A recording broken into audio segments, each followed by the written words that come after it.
Hey YouTube, let's do the process of how to install the software on an Android device.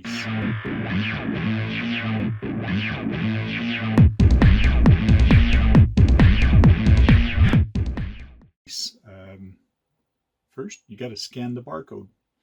So just use a QR reader, scan the barcode, or go directly to the website radiolink.com and go to the software download for the apps. There's a link there to actually download the app directly.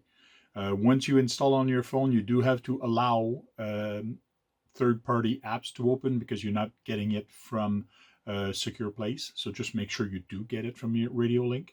Once you've done that, once you've installed, I had a little bit of issue. My Bluetooth could not connect to it, no matter what I did.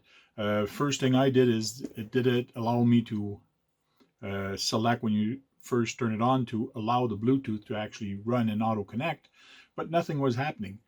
This is how I fixed it. And okay, when you first turn on your software, you're going to have a authorization that it's actually looking for the Bluetooth, so you got to allow it to actually give permission to use the Bluetooth while the app is running. So click on only while using the app. Now you can actually hit connect.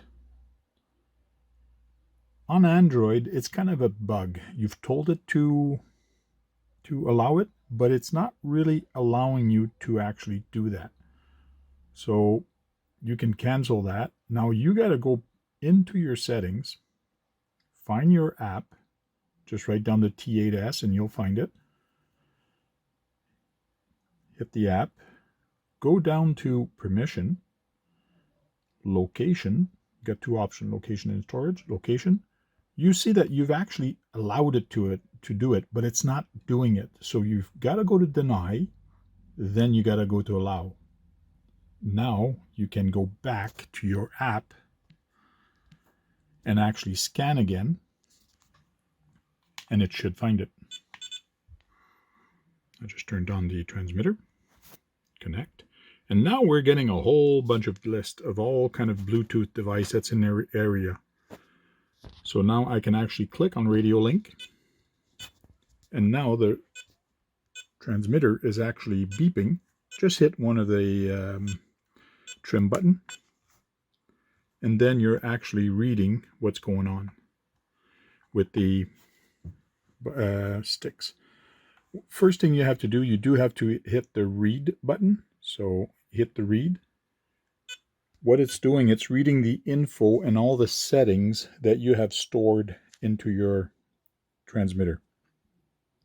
So now you can actually go in there and do some changes if you want. I can go into channel delete, and I can put my sub trim at 50. And now it does it, but it's not saved onto my transmitter. So I have to hit the right button. It beeps twice, and now it's actually saved there into the transmitter. Now let's put this back. So anything you do have to hit the done. Hit the right button. I can read what's on it to make sure my channel 7 is still at 0. Again, you got a lot of different things you can do with your DR, Attitude, Elevon, and VTEL. These are all pretty much all for flights. And then you do have in the system where you can actually assign a button onto a channel. Right now, the button number channel 8 is actually your variable. This is where you can set which one you want, or you can disable it if you want. If you're not using it, you can go there and say null, null, null, because I'm not using anything for me for those buttons, so I just disabled it, and now I hit right, and now I can disconnect, and I'm done. Now you don't have to go through the process of going for the Bluetooth and allow it, because now that you've told it to actually allow it, it's going to be there every time. So that's kind of a weird thing that Android does. You tell it to allow it, but it's not, so you got to go and disable it and put it back on. But everything works. Well, I hope that actually helped you guys.